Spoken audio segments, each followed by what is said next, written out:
Après ici, moi je dirais dans ce pays-là, on est très limité sportivement. Salut à tous, Steve Valent, voici mon interview pour BBH ITW. Go! Bonjour à tous, nouvelle interview dans BBH ITW. On est dans un cadre très sympathique, mais avant toute chose, n'oubliez pas de vous abonner, comme ça vous ne raterez rien en fait de nos prochaines interviews. Aujourd'hui, comme je l'ai dit, on est dans un cadre spécial, on est avec Steve Valent. Bonsoir. J'espère qu'on passera un bon moment et merci d'avoir accepté aussi notre Merci invitation. à toi de m'avoir sollicité. Donc pour commencer, Steve, peux-tu te présenter?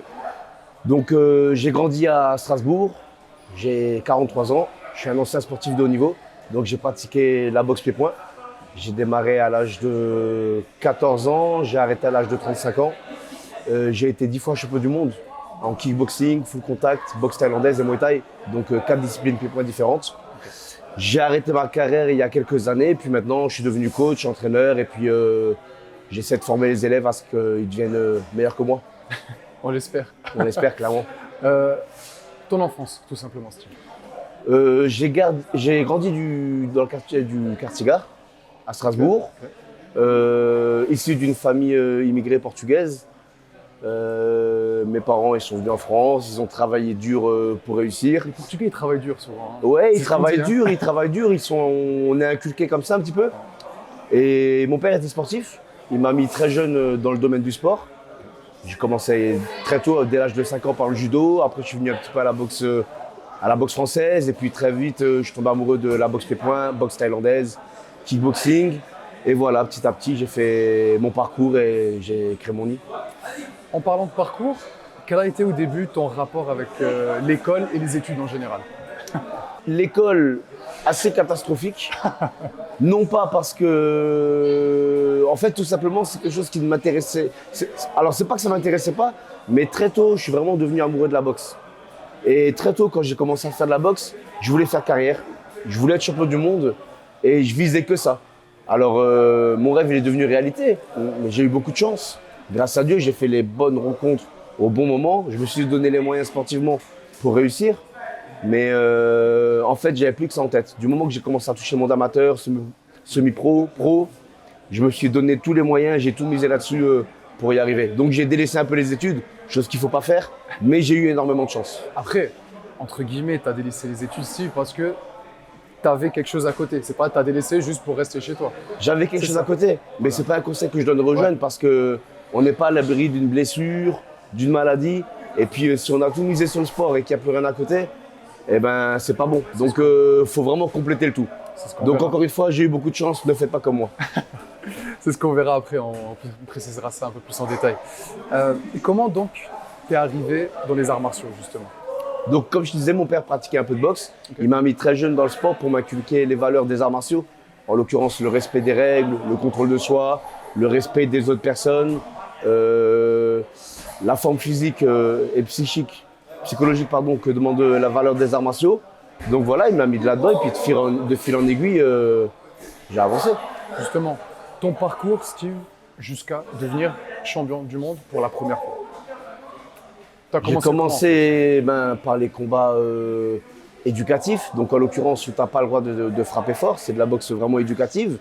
Suite à ça, il y a eu le parcours amateur, semi-pro. Ça allait très vite pour moi parce que j'avais des partenaires d'entraînement à l'époque qui étaient plus grands que moi, qui étaient vraiment forts. Ils étaient beaucoup plus forts que moi, donc du coup, ça me permettait, lorsque je me retrouvais face à des adversaires de mon âge en combat et de ma catégorie de poids. T'avais quel âge à cette époque-là? 14 ans. 14 ans, c'est vraiment là où j'ai commencé à mettre les bouchées doubles. Je peux te dire clairement qu'à partir de 14-15 ans, quasiment, je m'entraînais déjà comme un professionnel. J'avais vraiment que ça en tête. J'étais déterminé. Tu sais, la boxe, c'est un sport d'ego où tu veux vraiment être meilleur que les autres. Donc du coup, je me suis vraiment donné tous les moyens pour réussir. Championnat de France, championnat régionaux, championnat de France. Et puis, je suis arrivé à 18 ans, j'ai commencé un peu à boxer en professionnel. Ok. Et c'est quand que tu as eu en fait ce titre-là de champion du monde? J'ai été champion du monde pour la première fois à l'âge de 23 ans. Okay. Voilà, ça va, c'était en quelle année? 2005, 2006, je crois. 2005. Ok. Et 2004, autant 2004. Pour moi, c'est bon, 2004. Okay. 2004, donc tu es devenu champion du monde? Je suis devenu champion du monde pour la première fois. Ça fait quoi d'être champion du monde? Ah, la première fois, c'est une consécration énorme. Je sais pas comment te l'expliquer.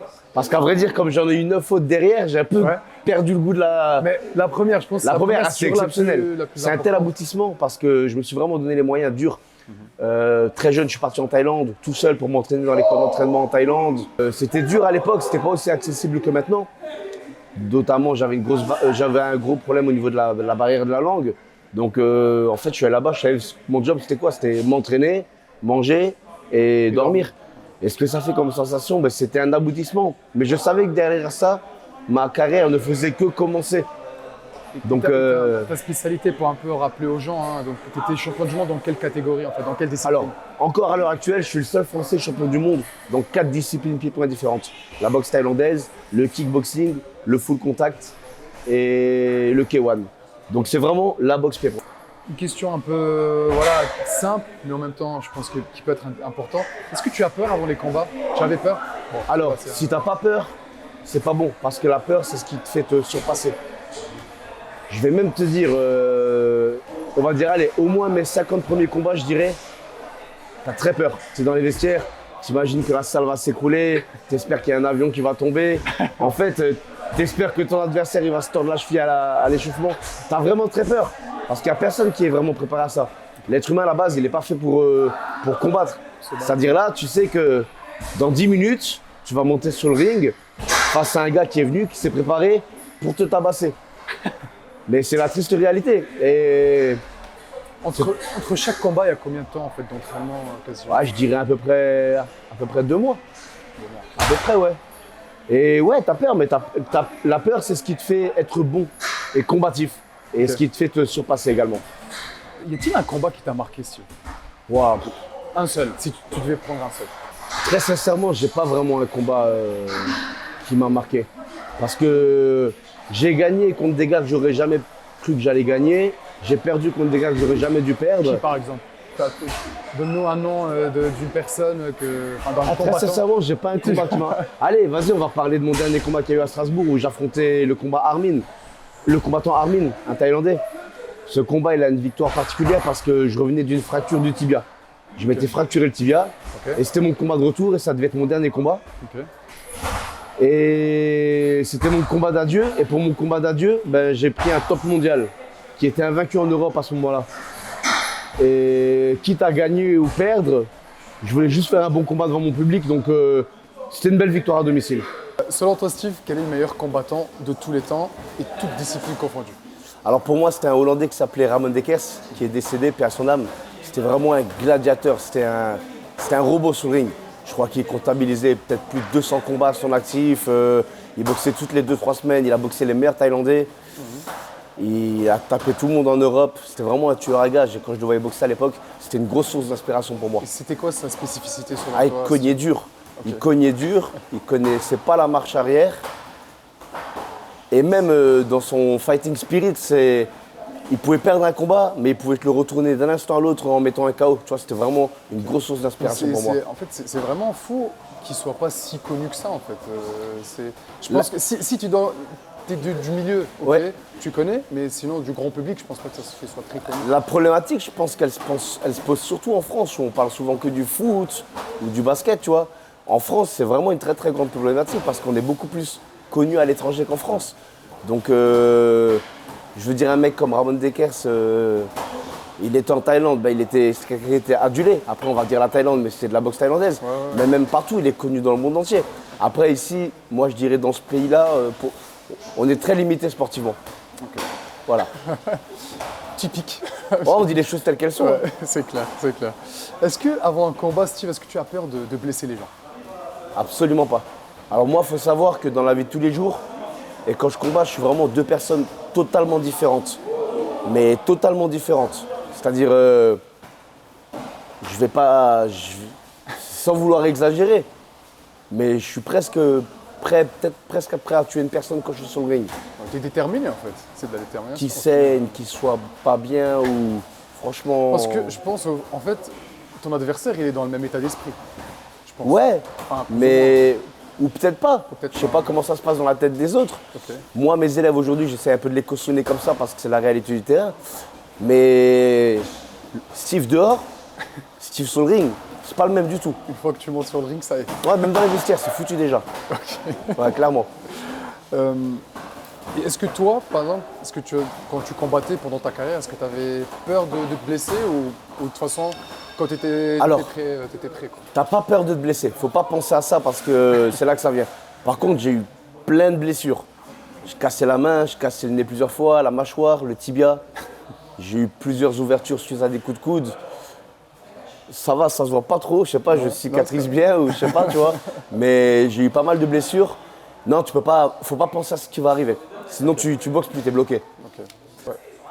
Qu'est-ce qui t'aidait, du coup, à l'époque, parce que maintenant tu as pris ta retraite, entre guillemets, Steve, qu'est-ce qui t'aidait à tenir, en fait, dans quand même, un domaine qui est très exigeant? Ma détermination. Comme je t'ai dit, depuis mon plus jeune âge, je savais ce que je voulais faire.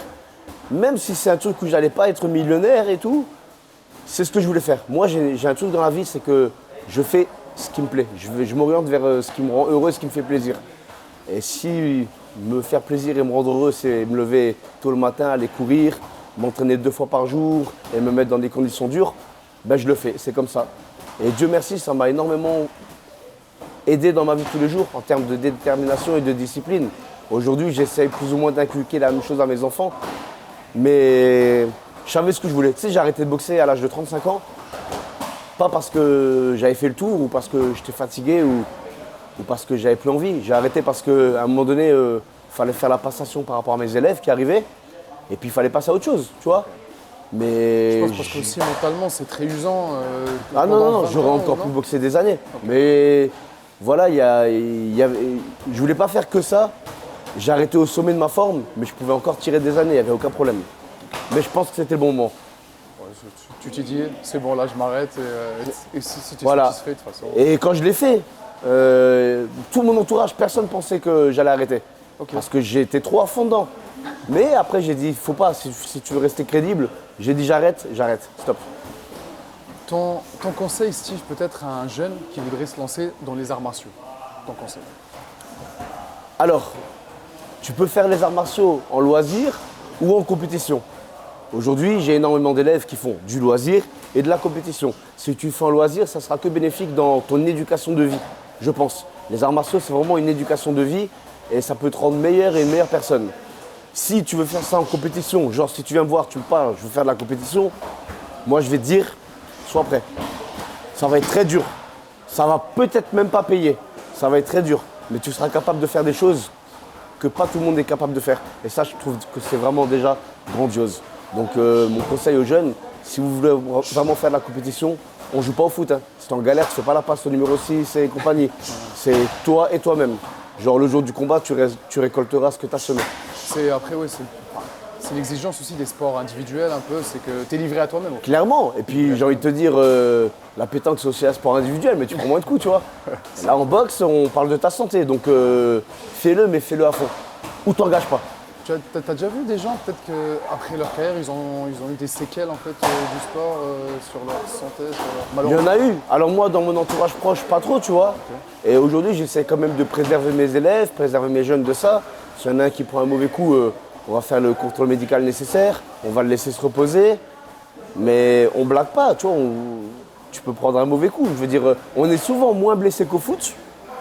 Mais quand il y a des vraies blessures qui arrivent, c'est pas à moitié. Donc voilà, il faut être bienveillant, il faut avoir un bon entourage autour. Toi qui es au contact justement des jeunes, Steve, qu'en penses-tu de cette nouvelle génération? Je pense qu'elle a beaucoup moins la dalle qu'avant. Très sincèrement, je pense que ça lâche vite l'affaire.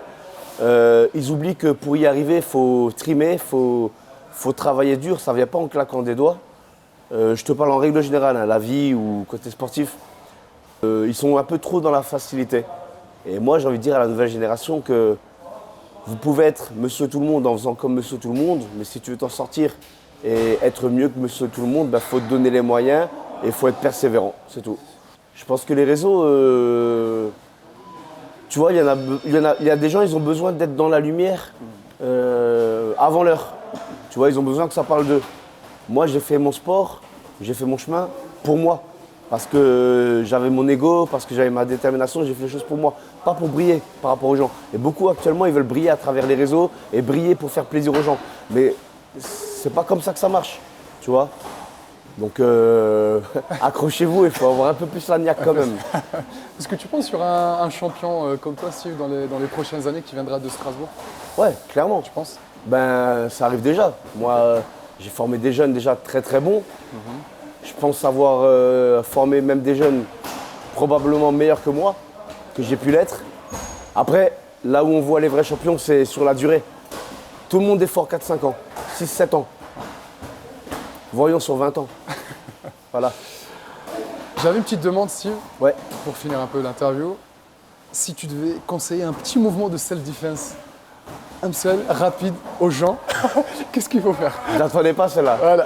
Bah oui, non, mais ça, Alors, si j'ai un conseil à donner, courez. non, la meilleure défense, c'est l'attaque. C'est là. Voilà. Mais n'écoutez pas tout ce que je dis.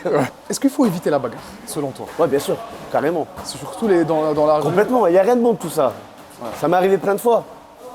J'étais plus jeune, mais il n'y a rien de bon là-dedans. Le dialogue, arranger les choses, parce que ton ami peut être ton ennemi ou ton ennemi peut devenir ton ami. Donc ouais, éviter la bagarre. Il y a assez de guerre et assez de bordel dans le monde comme ça fera l'affaire.